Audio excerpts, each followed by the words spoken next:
Alright everyone, this is Monday. Mistake on the lake is officially over. I'm not going back to Thailand yet for some reason. Yes, and this is his house because look what do we have here. Oh god. How did you got this thing? Hi. Hi, welcome to my house, everyone.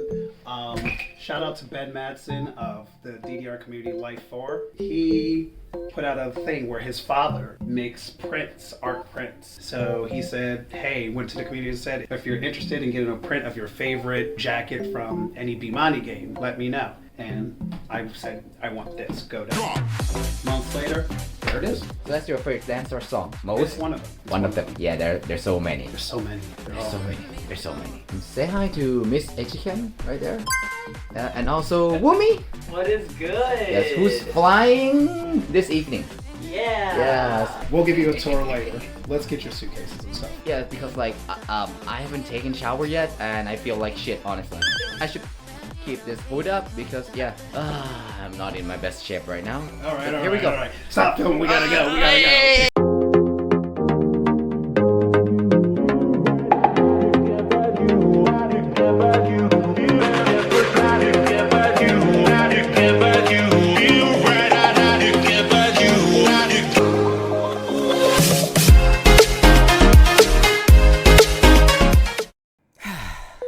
The day after the tournament felt incredibly short. After picking up Woomy at the Quiet Block Hotel, we headed to Eijiken's house, dropped off our luggage, had a Latin American brunch, and then sent them off at the airport. I came back, unpacked my stuff, fooled around at Eijiken's house, and ooh, Take on the lake 4. Yeah, and Tag's autograph is right there on this side. Ah, see it.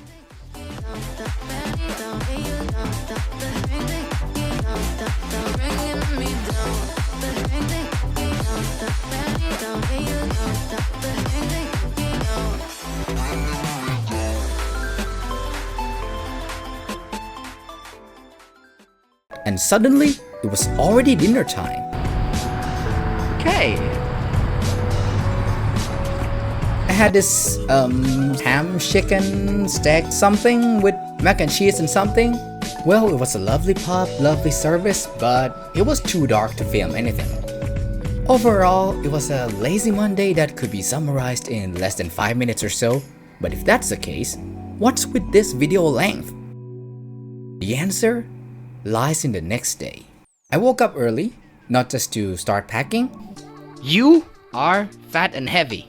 Why do you insist on coming with me?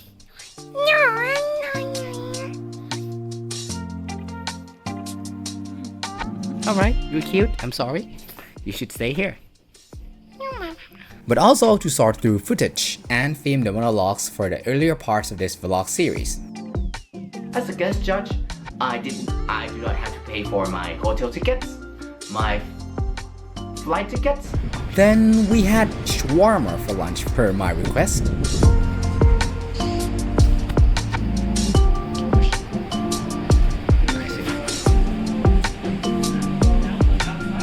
Wow.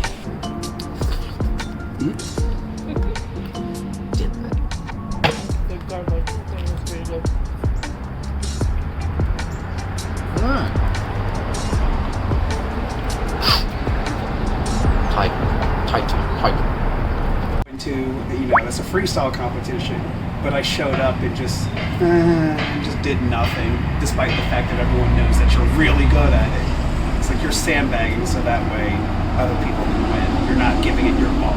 Oh, okay. Later, Eijiken took me to one last sightseeing spot before my flight back. Hi. Today Hello again, everyone. Today will be my last day in America. Sup. And Eijiken is taking me to Cedar Point. No, you don't like roller coasters. So we're going to take you to Edgewater Park, which is a park that has a beach right off of the Lake Erie. Boo-hoo, I want to go to rhythm games. They don't have any more rhythm games there. They got rid of them, which sucks. I'm fine with going to round 1 all day, by the way, but anyway. Where are you taking me again? So Edgewater Park is a park that is owned by the county, by the state. It is right off of Lake Erie, which is one of the largest freshwater bodies of water in the world. Wow. Big enough that it has not just one beach, but about 4 beaches off of it. Is that the Great Lake? It is one of the Great Lakes, one of 5 lakes. Everything's over. We had like real rest. Yes. After the heated days of competition. I mean, I was tired, but I could never imagine how exhausted it was for the organizers. So huge shout out to them. It was tons of fun. It was the biggest one we have ever done. All of the tournament organizers, we put in a lot of work to make sure things ran smoothly. We had some bumps, some mistakes, some hiccups, but Hence the name. it all came together. Everyone was happy. We were all exhausted, but it was a good exhaust. Tired from a job well done. We saw some absolutely cool moments. We saw some wholesome and heartstring tugging moments. And then we saw some things like a player setting a world record actually in a tournament. Yeah, it was so. hype. You were there. Yes, Dancerush Stardom, which is our main game. Is it for you? it is. Yes, I play just about all of the rhythm games. I've played Dance Dance Revolution for 20 years. Dance Dance Revolution and Dance Rush are my 2 main games. Who was it again that like caught your attention? Outside of top 4, there were a couple of freestyles that I really loved. I loved Anthony Jong, one of the coolest things in the tournament. I knew what was coming and I was still surprised. And he was only 10 years old. Yo. And having some footwork that a lot of us were like, hey, yo, wait, whoa. There was that. I loved Easy Max, who I ultimately gave the MC's Choice Award to, because we talked about the term sandbagging earlier on. It was almost like he did sandbag. He picked Bus Tune, by the way. Yeah, he picked a song that, you know, was not terribly popular with a lot of people in the community, but he had amazing style, swag to it.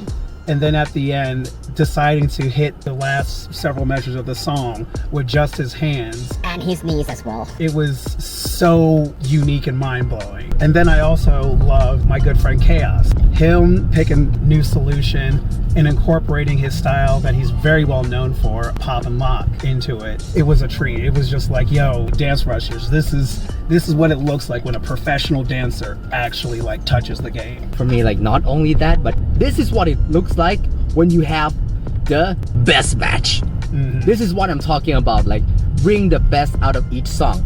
New Solution, you kind of need that hip-hop old school moves. Him bringing that out, it was a great pleasure for me to witness that. I mean, everyone did awesome. It Yes. was so stacked, and I was so glad that you got to physically see what the American Dance Rush scene is like, what they have to offer, what they bring to the table, because it's such an overlooked part of the Dance Rush community in the globe. Konami really should give like them more attention. These guys are amazing. Have we reached our destination?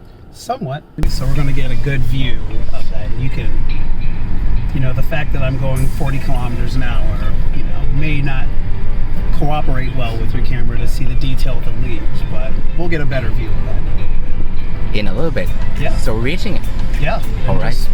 Knowing it was going to be a long nature walk, I switched to the GoPro I brought with me. However, the beginning section of our conversation is lost because I wasn't aware it was in time-lapse mode. Yeah, so these are all the midges we were talking about. Oh my god. Yeah, so. Oh my god, there's 2 of them on my hands. Oh my god, there's only one on my shirt. Oh my god, here it is again. What the hell? But Yeah. the funny thing is like when they like land on my hand, I barely felt anything. Yeah, they're tiny little things. Yeah. They're tiny, dumb little things just trying to mate. But like I said, since the weather, you know, it was cold over these past several days. Yeah. And then it warmed up instantly after the rain. They all hatched. So now they're going to mate for a couple of days, and then they're going to lay eggs and die. Walk through the... A ladybug just like flew into my hand out of nowhere. This is cool. Okay. So we get ladybugs, and then there's Japanese lady beetles, which look like ladybugs. They're the same family. But whereas ladybugs tend to eat aphids, which are like baby, you know, ants and stuff like that, Japanese lady beetles eat plants and flowers. So they're considered a pest. Okay. And the Japanese ladybug is low bite. But like I said, that's a ladybug because It can fly. It just flew away. There it goes. Yeah. Right? Yeah. Yeah. I'm not sure if my shoes are prepared for this, but they're already fucked, so anyway. That's the only reason I'm taking on this trail. Okay. Okay. If you were wearing nice shoes, I wouldn't have did that. Okay. This feels like nature. It is nature. It is nature. I feel like you could slide down there. So, yes, you want to, but you could actually kind of like climb it up. It's covered by a lot of the leaves, but it's like a little, when it rains, it goes down this hill and it kind of carves the paths, and it's kind of carved out of the dirt and the roots that are still there. If you want to take a shortcut up the hill, you can just run your way up there. It's really fun if like you're a kid or if you're like us and just like climbing and running up things. I'm growing up with a mental of a kid, so, but I don't want to get. So am I. Yeah, we all are. That's why we're playing rhythm games, guys. I'm 12. I don't know what you're saying. Yeah. Speaking of which, you know, the sad reality. This is not related to this part of the world, this nature, but I don't know about your US, but in Thailand, basically, rhythm games is not an attractive pastime. For example, if you're in a bar, you try to like, flirt with someone. You say you can sing. You say that you can play guitar. That's cool. If you can play soccer, that's really cool. But if you say, oh, I'm a rhythm gamer, they'll be like, oh, okay. Or internally, they'll be like, oh, you're a nerd. Rhythm game, especially at the arcade, the public image that most people mistakenly associate with is it's for kids. It's kind of the same way here too. It's the same thing. You know, I guess it's everywhere except playing Japan. rhythm games. I've never gotten a date saying I play rhythm games. I usually don't tell them I do until many days afterwards, or unless the conversation brings it up. Yeah, it's a nerdy thing, and that's the thing is that it's okay that it's a nerdy thing. Most people's surprise since Dance Dance Revolution was so popular in the U.S. was, oh yeah, I used to play that. I remember that. Yeah. They still make those. And they just think that it's just something that like you do as like a fun little hobby, like, oh yeah, you do it. But no one really considers the possibility. Everyone's still surprised when you say, oh, I play it at a high level, like I play competitively. Yeah, they'll And be you like, show them. is there a tournament for it? Yeah, exactly. They say that still. So I have had like a student of mine, like I teach English, and I tell them that, well, after the class, I just want to go to the arcade, and they'd be like, huh, come on, grow up. Like it almost made me want to like quit teaching her because it pissed me off so much that people just don't really know, or even if they do, they only know the surface of it. They still think that all the arcade games are for kids. That like if you're grown up, you should go to the bar, you should do something else, you should play sports. There's a lot of misconception or like not for complete awareness of like how rhythm games has evolved, and they're not for kids. They're like high-level gameplays that like if you follow my channel or like Chris for Life, you understand it. It's kind of the same thing here too, which is funny, except so many of us that went to the arcades as kids are now grown-ups. Yes. So we can all appreciate how fun that is, how fun it used to be, how fun it probably is now. And here in America, there's not very many arcades that are just arcades anymore. It's not very profitable. So now most of the arcades, round one included, the term that we made up there are called barcades, where it's like a combination of a bar or a restaurant where you can get food, and then like after you eat or like go to play some games with a couple of drinks. Because of that, it's it's a little bit more accepted. If you say, hey, I'm going to go to the arcade, you may not say I'm going to go to the arcade. You're going to say, hey, I'm going to go to Dave and Buster's or Round One, or there's a local one called 16-bit where it's like old classic arcade games. And that's considered a cool thing versus, hey, I'm going to go there and grind 16s or play a bunch of Dancerush. That's a little more nerdy. That's still like more positive than what we have in Thailand because like we have 3 operators mainly. Regardless, if I say I'm going to go to Echo today, I'm going to go to that arcade today, it's not considered a cool thing normally. Yeah. For the most part, it's like one of those things where like you don't really talk about much. You're not going to work saying, "Oh, I'm going to go play arcade games." It's something it's an interest that you keep to yourself, and that's okay. Well, no one at my job knows I do any of this, and I've been here for almost 6 years. Until now, Now they still don't know. I don't talk about it. you're good. I would point your camera towards that angle. That was directly in the sun. Also, that's a lake. Lake Erie. I want to point it like you know while you're talking, but yeah, okay. I don't want you to blind the lovely viewers and yourself as you edit this footage. Okay. Okay. If it helps, I can stand on this side of you. That is pretty smart. Okay, yeah, that's your Eijiken becomes more visible now. Normally, I would hide it as well. It doesn't increase the odds of you getting laid, basically. Yeah. Yeah. One thing I say too also is, because Dancerush is a very special game. You decide to elaborate on that instead of skipping it. All right. I mean, what I say in general is since Dancerush is a very special, in particular type game, I just tell people, hey, I go and dance. That sounds more interesting. Yeah. Then, if they ask about it, then you can go in more detail. And by going in more detail, we'll show them what it looks like, show myself doing it. And usually with that, people always find it cool. Yes. It's all about framing. It's all about how you put it. I don't normally go tell people I know or people I work with that I'm a Dancerush pro or something. But first of all, there are times that I just couldn't hide it because it affects my life, my schedule, my planning.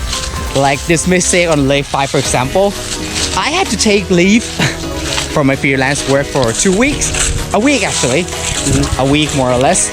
And eventually the parents of the students who I am teaching them English, they asked me what will you be doing in America? It doesn't occur really often, but this is not the first time. But basically, if I could no longer hide it, I don't see the point of being ashamed about it. No.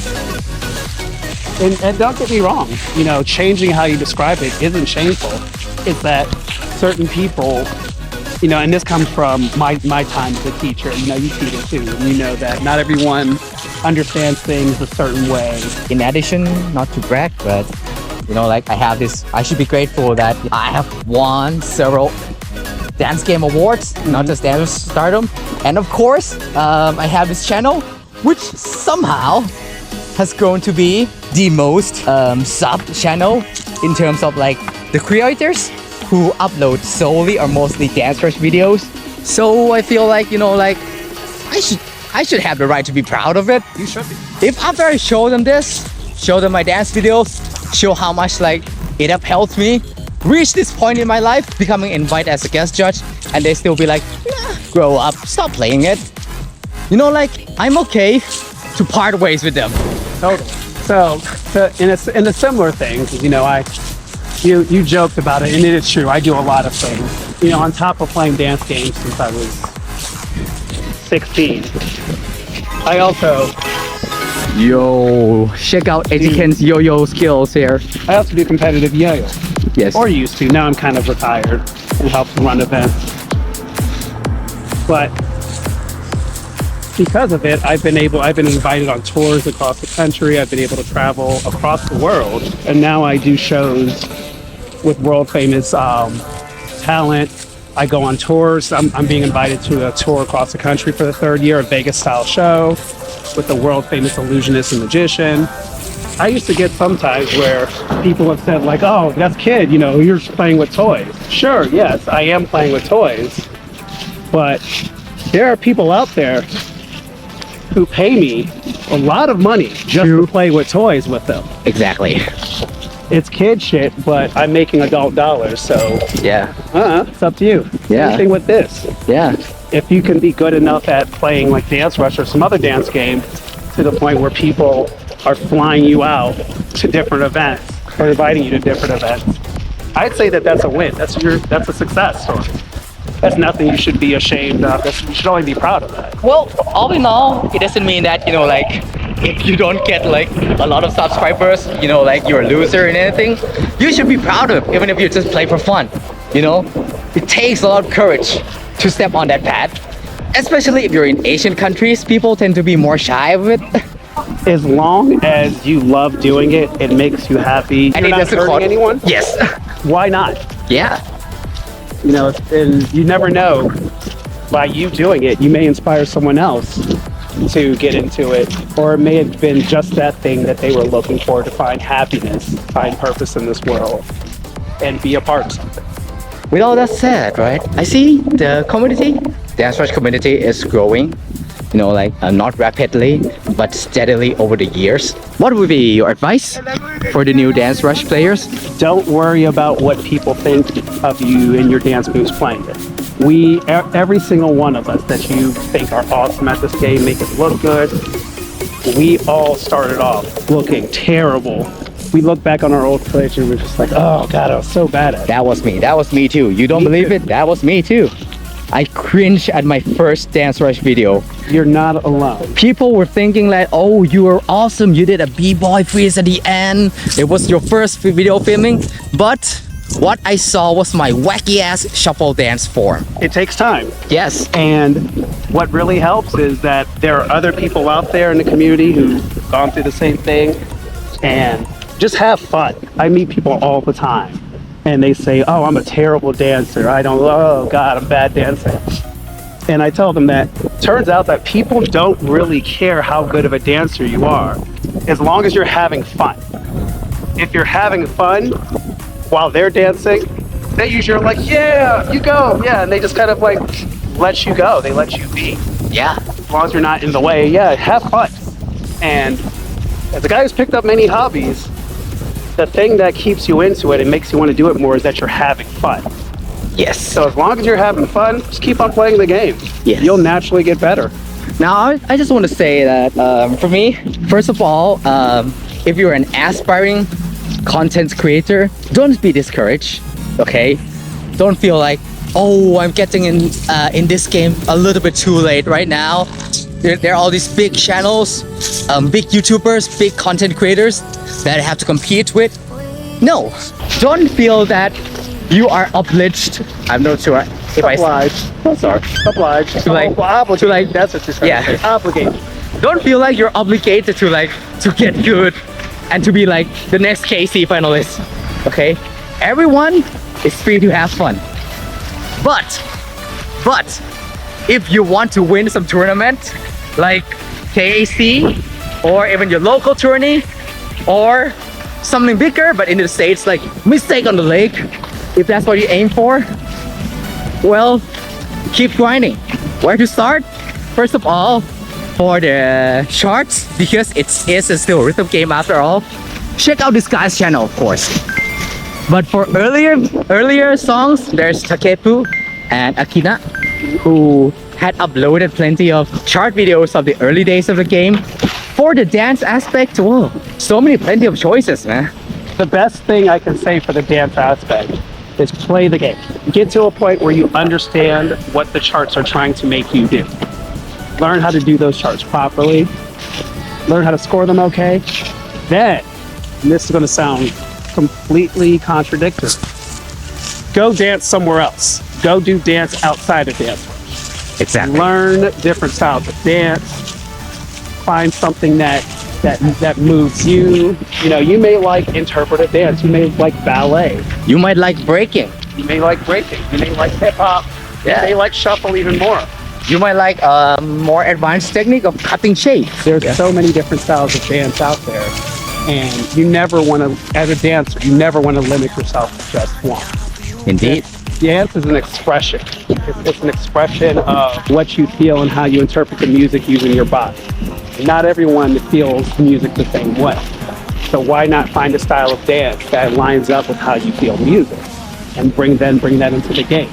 That's actually what a lot of us find really fascinating with the game and why it keeps us hooked. If you watch other people play, you just see something new every time. like, whoa, I never thought of doing that, or I never would have thought of dancing like that to that song. Yeah, I never thought that you could spin like that. You could use props like that. Yeah, I've been playing this game since the day it comes out, and every time I go and hang out with people and play this game, I always come out of it with something. Yeah. And that's an awesome thing. Basically, if you want to look good, the first step, it's kinda needed that you practice those shuffle first. Get your foundation. Foundations. The foundations Your are basics. shuffle dance. And from then on, you can start branching out, popping, breaking, whacking. Find your style, basically. Do your research. There's so many types of dance out there. They all come from like different roots, backgrounds. They all have their usefulness. They have their different uniqueness, they're advantageous. If you don't know where to start, like I don't know these style names, what's whacking, what's house, you can hop onto our Discord server for one. I would try to answer if I have time. There are people who like know about these dance styles as well. You're better off just looking up different players. Yes, you could going look. down a rabbit hole. See one player, and then you see another recommended video, and then you go and click that. Or find a song that you really like, pop it in there, and then see all of the videos that pop up for that song. That is indeed a rabbit hole that I fall into it all the time. Yeah. Watch KC or like watch a song that you like, how people style on them. You might see something you never expected that it could happen on Dancerush. Aside from watching gameplays, I also have some tutorials on my channel which I plan to upload more in both the styling and score aspect. Also, of course, like our very famous guy Zanochi, he also like uploads plenty of shuffle shorts tutorial. Steezy is a favorite. Steezy is so good. Yeah, how could I forget that?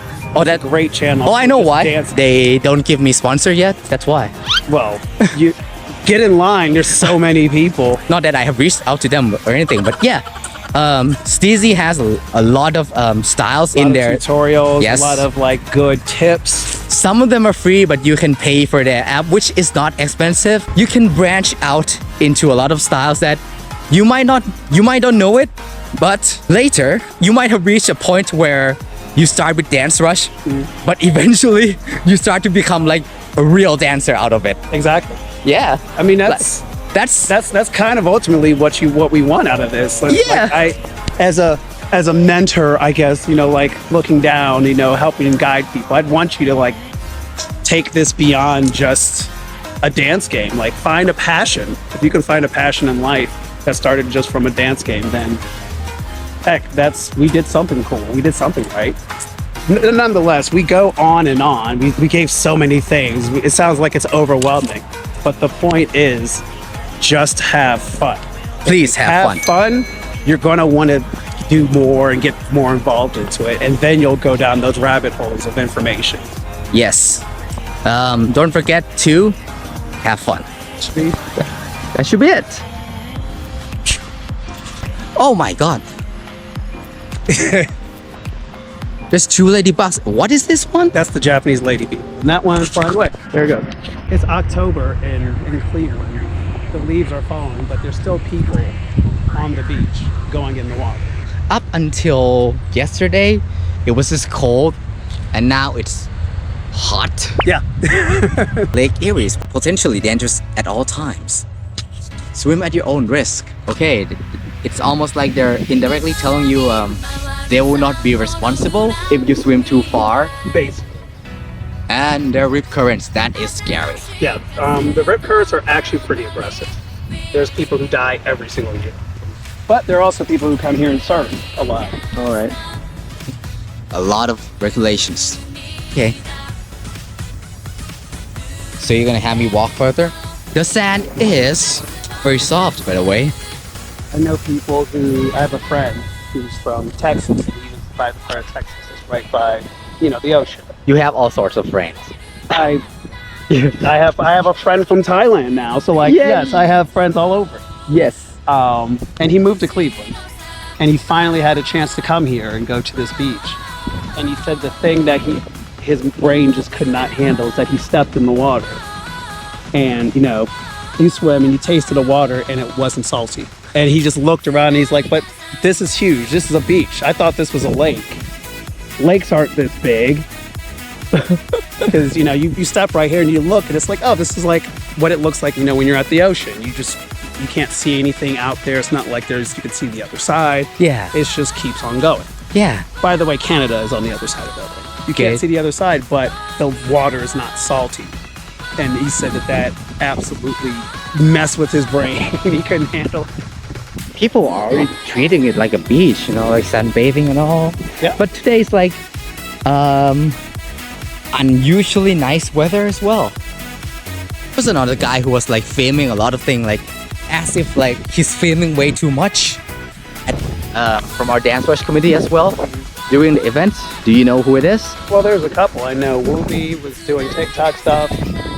There's also a crew there that was like that they're actually shooting the documentary. No, that there was this one guy from our Dancerush community that was like filming almost in everything. And that guy's Meepson. He's also working on his channel too, because he just hit 1,000. I think he hit 1,000 based off of his weird video. the bird animal, American woodcock. Yeah, he messed up.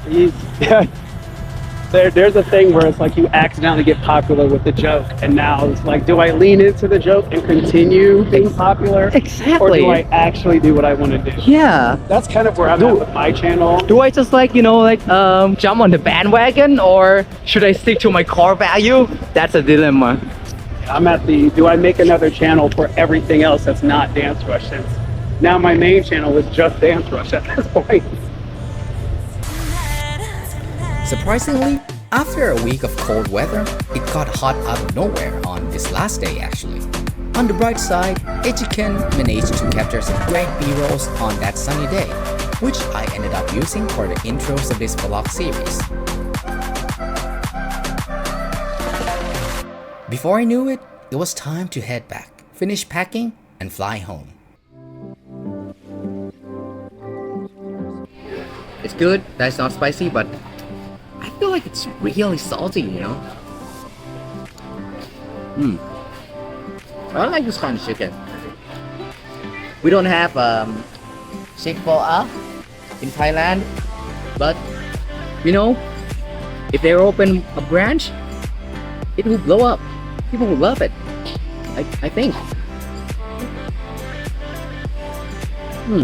Slightly crunchy, but very juicy. Tastes better than burger. No.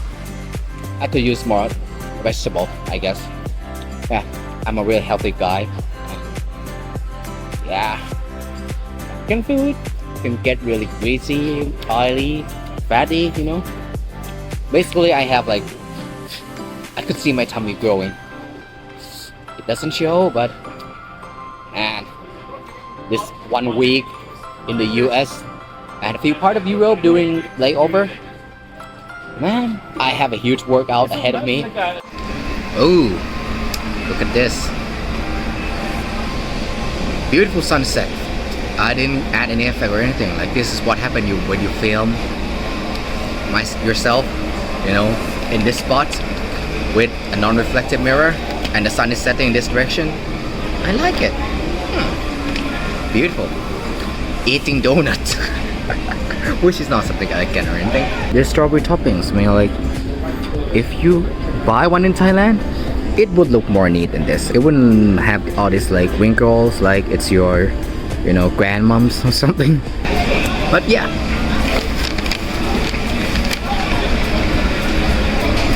Pretty much the same flavor.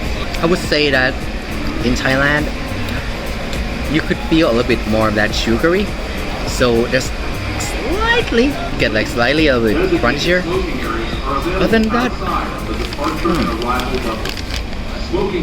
yeah. Still my favorite dessert or snack as of now.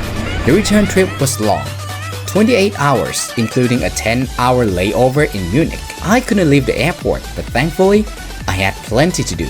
The hours passed quickly with so many ongoing projects on my laptop and all the new footage from this unforgettable journey in the US last year.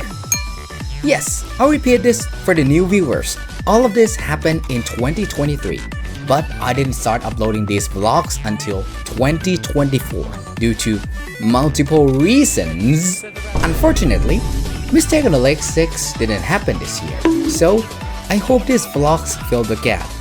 Not just the journey itself, but editing these vlogs was a new creative challenge for me.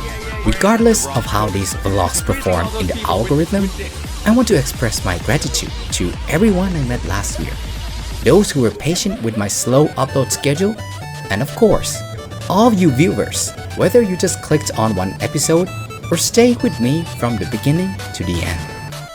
I'm glad that now that it's all over, another huge set of backlog processed and done, we can finally move on to the next projects.